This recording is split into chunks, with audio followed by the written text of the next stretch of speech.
आइए हम लोग थोड़ा सा जान लेते हैं सरोजनी नायडू के बारे में, जिन्होंने पोएम लिखी है the gift of India. She was born on 13 फरवरी 1879। इनका जो जन्म हुआ था वो हुआ था 13 फरवरी 1879 को।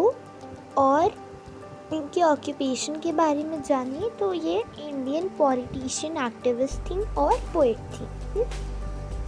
और इनको एक बहुत ही फेमस टाइटल मिला था नाइटिंगेल ऑफ इंडिया का। और इनके जो स्पाउस थे, इनके हस्बैंड का नाम था मुथियाला गोविंद राजुलू नायडू।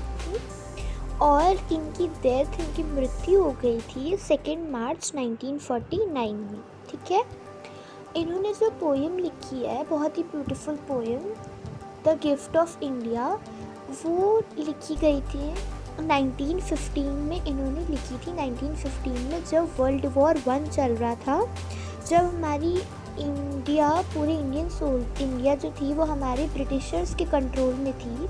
और हमारे इंडियन सोल्जर्स गए थे वर्ल्ड वॉर 1 में लड़ने ब्रिटिशर्स के इशारों पर, उनके कहने पर। और ये पोएम सरोजनी नायडू ने इंडियन सोल्जर्स, मतलब मदर अर्थ के बेटे और इंडियन मदर, हमारी धरती माता के सेक्रीफाइसेस को बताते हुए लिखी है, जिसमें वो ये बता रही थी कि कितना सेक्रीफाइस करना पड़ा इंडिया और उनके बेटों को, और कैसे वो लड़े और उन्होंने अपनी मदर अर्थ को प्राउड फील कराया। ठीक है, और यहाँ पे उन्होंने हार्डशिप्स और सेक्रीफाइस भी बताया सोल्जर्स का और वॉर का, कि कितनी तबाही मची थी और कितना ज़्यादा सेक्रीफाइस करना पड़ा था।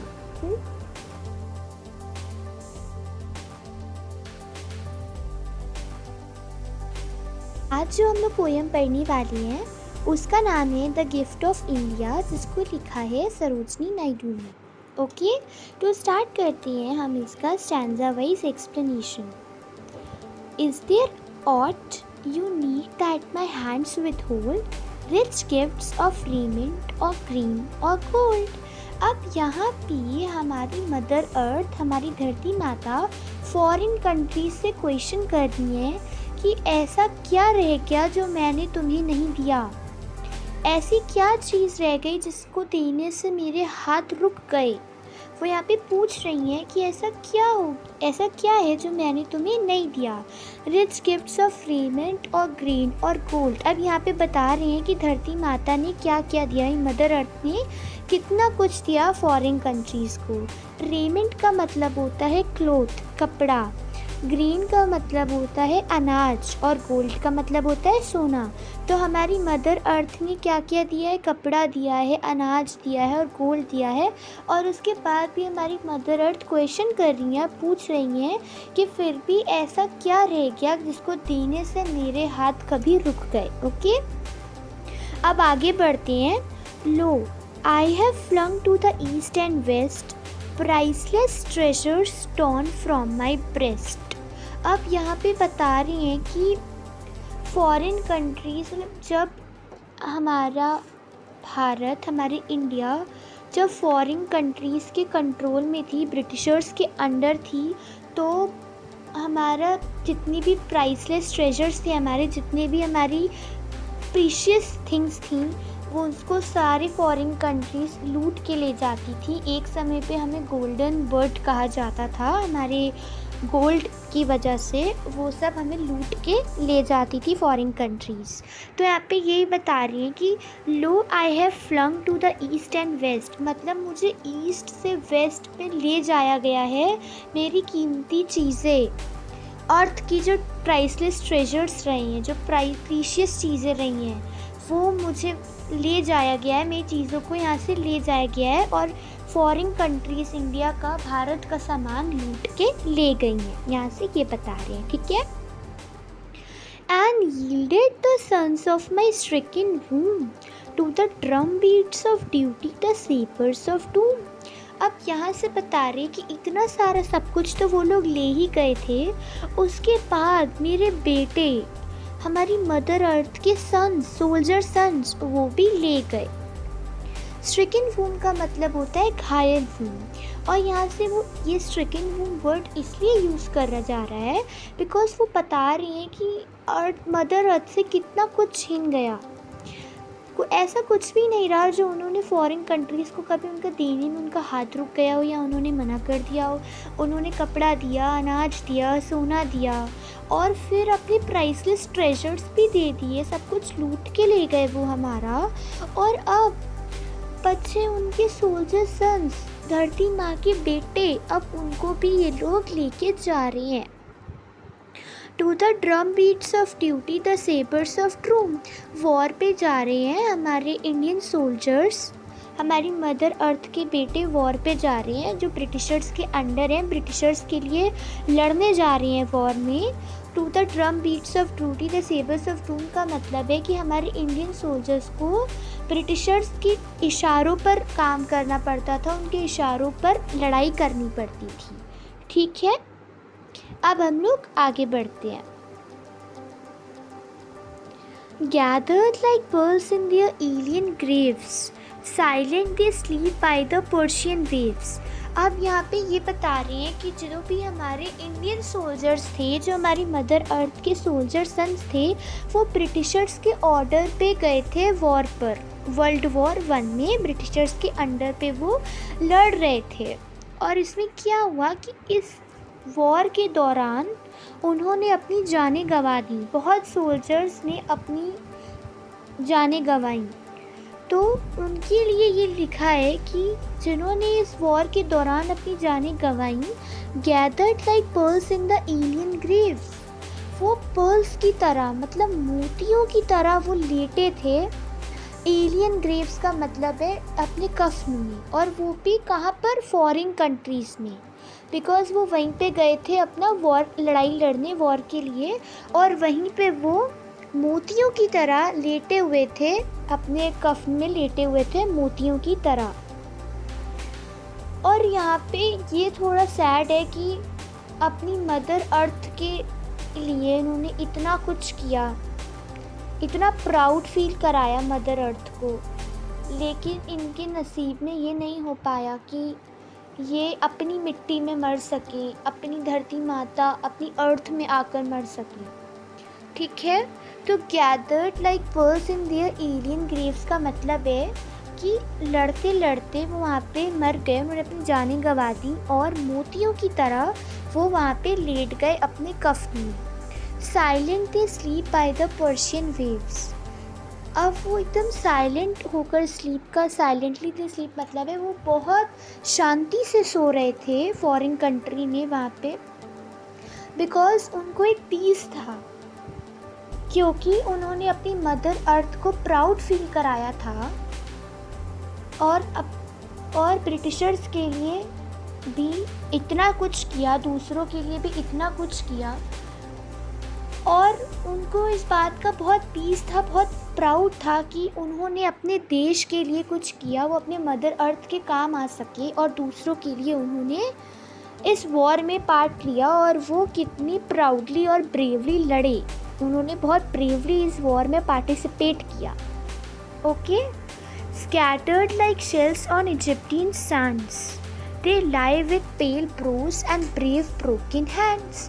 अब इसमें बता रहे हैं sorry, scattered like shells on Egyptian sands मतलब वो शेल्स की तरह बिखरे हुए थे। इजिप्टियन सैंड्स का मतलब है फॉरेन कंट्रीज़ में, शेल्स की तरह वो बिखरे हुए थे ब्रेवली और प्राउडली लड़ने के बाद।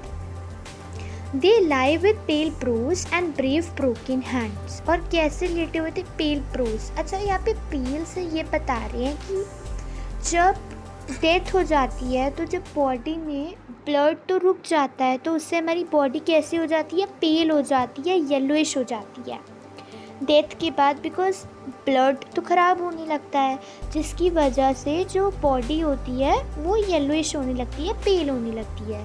पेल प्रोज मतलब यहाँ से यही बता रहे हैं कि उनकी बॉडी जो हो रही है वो पेल हो गई है। एंड ब्रेव ब्रोकन हैंड्स, अब ये बता रहे कि उन्होंने कितनी ब्रेवली पार्टिसिपेट किया इस वॉर में, और अपनी मदर अर्थ को इतना प्राइड फील कराया, इतना प्राउड उनको फील कराया और इतना सब कुछ किया अपनी मदर अर्थ के लिए भी और उन ब्रिटिशर्स के लिए भी। इतने ब्रेवली वो उन दूसरों के लिए लड़े, ब्रिटिशर्स के लिए लड़े।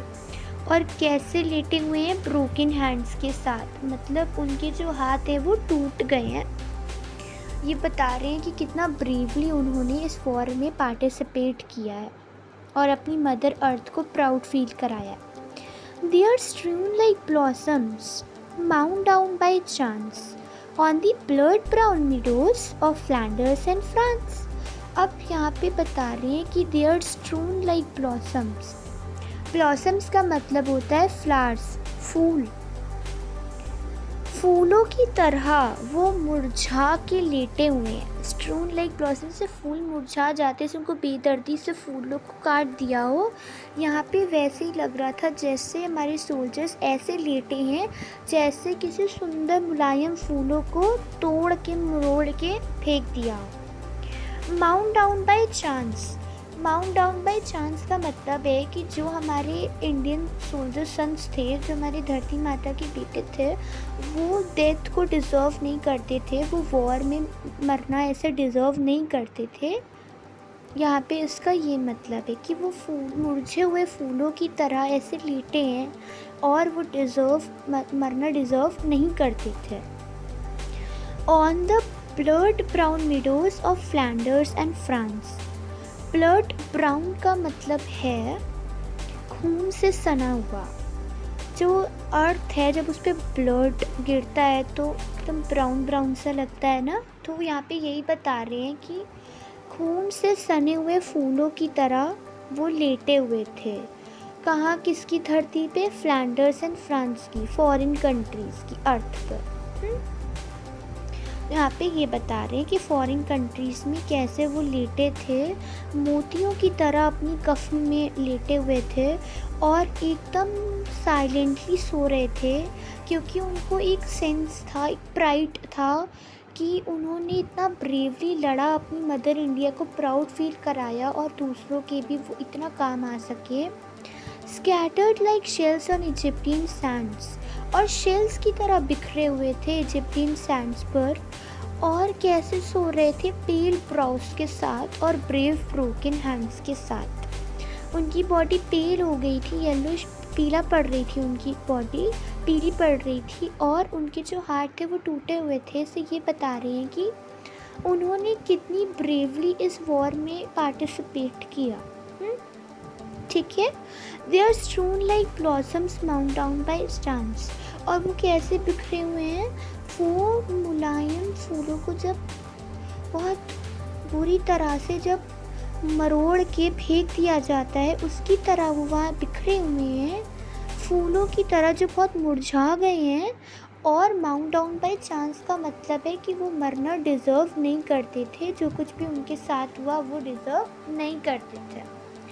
On the blood brown meadows of Flanders and France, इसका मतलब है कि खून से सने हुए फूलों की तरह वो बिखरे हुए थे। कहाँ पे? फ्लैंडर्स एंड फ्रांस पर, मतलब फॉरेन कंट्रीज में। उनको इतना भी नसीब नहीं हुआ कि इतना ब्रेवली, इतने प्राउडली लड़ने के बाद काश वो अपनी मदर अर्थ, अपनी वहाँ पे अपनी मिट्टी पर सो पाते, वहाँ पे मर पाते। उतना भी उनको नहीं मिल पाया। ठीक है, स्टैंजा में हमें यही बताया है। आगे बढ़ जाते हैं। कैन ये measure the grief of the tears I weep और कंपास द वोई of the watch I keep. अब यहाँ पे मदर अर्थ जो है हमारी, वो बहुत दुखी हैं और वो फॉरेन कंट्रीज से, ब्रिटिशर्स से क्वेश्चन कर रही हैं कि कैन ये measure the grief of the tears I weep, क्या तुम मेरा दर्द समझ सकते हो? क्या तुम मेरे आंसुओं की कीमत समझ सकते हो जो मुझ पे बीत रही है? क्या उसका रियलाइजेशन है तुम्हें?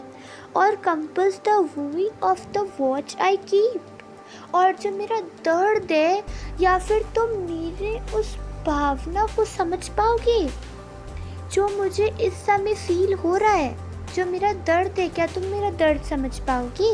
यहाँ पे मदर अर्थ ब्रिटिशर से क्वेश्चन कर रही है। और the pride that thrills to my heart despair.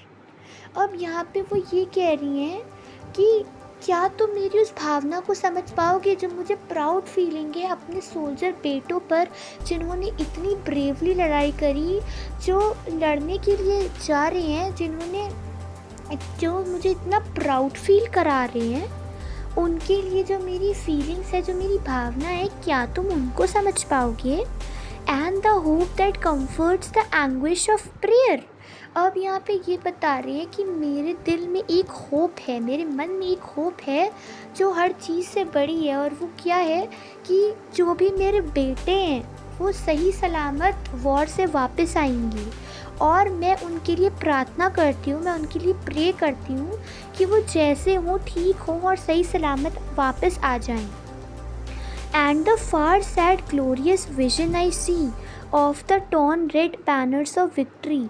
अब यहाँ पे मदर अर्थ हमें बता रही हैं कि जितना भी दूर वो देख सकती हैं, वो दुखद नज़ारा देख रही हैं, सैड ग्लोरियस विजन देख रही हैं, मतलब हर तरफ दुखद ही नज़ारा है, तबाही ही तबाही उनको दिख रही है और कुछ नहीं दिख रहा है इसके अलावा।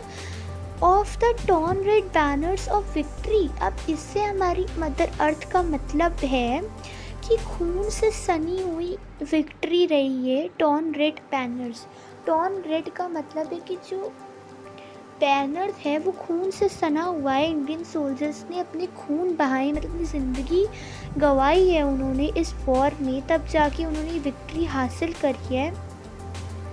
और ये जो विक्ट्री है, ये जो जीत है, ये खुशी की नहीं है, ये दुखद है, बिकॉज इस वॉर में ये ब्रिटिशर्स के कंट्रोल में इंडिया रही हमारी, और हमारे इंडियन सोल्जर्स को लड़ना पड़ता था ब्रिटिशर्स के इशारों पर, और उन्होंने ब्रिटिशर्स के अंडर उनके कहने पर उनके लिए ये वॉर लड़ा और अपनी जानें गंवाई। और हमारी मदर अर्थ ने अपने कितने बेटे गवाए इस युद्ध के चक्कर में, इसलिए यहाँ पे जो विक्ट्री है वो यहाँ पे दुखद है। और अब उन्होंने अपने इंडियन सोल्जर्स गवाए, और साथ ही साथ उन्हें इंडियन सोल्जर्स ने कितना सेक्रीफाइस किया, मदर अर्थ के बेटों ने कितना ज़्यादा सहा, उन्होंने कितना सेक्रीफाइस किया और अपनी जानें गंवा दी। ठीक है, यहाँ पे ये बता रहे हैं। यहाँ पे आ जाते हैं, ये हमारा लास्ट स्टैंजा है, और देखिए यहाँ पे क्या कहते हैं। When the terror and tumult of hate shall cease and life be refashioned on anvils of peace। अच्छा ठीक है, यहाँ पे हमारी मदर अर्थ बता रही हैं जब ये सब तबाही, दुखद नज़ारा और ये वॉर, लड़ाई सब कुछ जब ख़त्म हो जाएगा, जब ये हेट, मतलब अभी जो वॉर वगैरह है, जो दुखद नज़ारे हैं, इतनी तबाही है हर जगह आसपास, जब ये सब कुछ ख़त्म हो जाएगा, एंड लाइफ बी रीफैशन, मतलब जब लाइफ दोबारा से बैक टू नॉर्मल होगी, पहले जैसी होगी, ऑन एनुअल्स ऑफ पीस। अब यहाँ पे ये बता रही है मदर अर्थ, समझने की कोशिश करिएगा कि जब ये जो तबाही है वॉर की, ये जो दुखद नज़ारा है और हर जगह जो लड़ाई वगैरह है, जब एक टाइम पे आकर जब ये ख़त्म होगी और धीरे धीरे लाइफ सुधरने लगेगी, पहले की तरह वापस होने, पहले जैसी होने लगेगी, on annuals of peace. On annuals of peace से हमारी मदर अर्थ ये बता रही है कि इतना आसान नहीं होगा इस पूरी लाइफ को फिर से बैक टू नॉर्मल लाने में, बिकॉज़ बैक टू नॉर्मल होने में बहुत टाइम लग जाएगा, बिकॉज़ मदर अर्थ ने भी बहुत कुछ सहा है और उन्होंने अपने बेटे, अपने सोल्जर सन भी इस वॉर में खोए हैं। और ये वो मदर अर्थ हमें यहाँ पे बता रही हैं कि जब धीरे धीरे नॉर्मल होने लगेगा फिर भी इतना आसान नहीं होगा, बिकॉज़ इस वॉर के साथ बहुत सेक्रीफाइस किया है मदर अर्थ ने भी और उनके बेटों ने भी। To the comrades who fought in your dauntless ranks and you honor the deeds of the deathless ones। अब यहाँ पे ये बता रही हैं, मदर अर्थ कह रही हैं ब्रिटिशर्स से कि तुम्हारा प्यार, तुम्हारी ब्लेसिंग्स उनके लिए, उनको यही खुशी देंगी, वो ऊपर से देखेंगे, उनको यही पीस मिलेगा, उनको श्रद्धांजलि के रूप में तुम उनको ब्लेस कर सकते हो, उनको अपना प्यार दे सकते हो, उनको दुआएं दे सकते हो कि उन्होंने तुम्हारे लिए इतना लड़ा, इतना ब्रेवली लड़े, वो तुम्हारे लिए इतना कुछ किया और तुम्हारे लिए तुम लोग के अंडर में तुम्हारे कहने पर उन्होंने इतना ब्रेवली लड़ा और अपनी जानें तक गंवा दी, अपनी जान की भी परवाह नहीं करी, और तुम सबके लिए उन्होंने कितना कुछ किया। और मदर अर्थ इस बात से बहुत प्राउड भी हैं कि उन्होंने इतने ब्रेव सन्स को जन्म दिया, इतने अच्छे लड़कों को जन्म दिया जिन्होंने दूसरों के लिए अपनी जानें गंवा दी। And you honour the deeds of the dauntless ones का मतलब है कि तुम उन्हें ऑनर दोगे, उन्हें ऑनर करोगे तुम। उन्होंने तुम्हारे लिए इतना कुछ किया, इतना करा कि अपनी जानें तक गंवा दी। Remember the blood of my martyred sons. अब यहाँ पे मदर अर्थ कह रही हैं कि मेरे मार्टरेड सन्स का वो खून तुम हमेशा याद रखना, जिसको उन्होंने बहाया है तुम्हारे लिए, तुम्हारे कहने पर। उन्होंने जो वॉर पे लड़ाई करी है वो तुम लोग के लिए करी है, तुम लोग के इशारों पर करी है। और मेरे सोल्जर्स के लिए, मेरे बेटों के लिए हमेशा अपने दिल में रिस्पेक्ट रखना, उनको ऑनर करना, उनको हमेशा ब्लेसिंग्स देना कि उन्होंने तुम्हारे लिए इतना कुछ किया है। क्या कभी तुम उन्हें ऑनर करो, मेरे बेटों को, उन्होंने तुम्हारे लिए अपनी जानें तक गंवाई हैं। Remember the blood of my martyred sons. कभी भूलना नहीं कि उन्होंने इतना कुछ किया तुम लोगों के लिए। ठीक है, अब इसी के साथ यहाँ पे हमारी पोएम ख़त्म हो जाती है।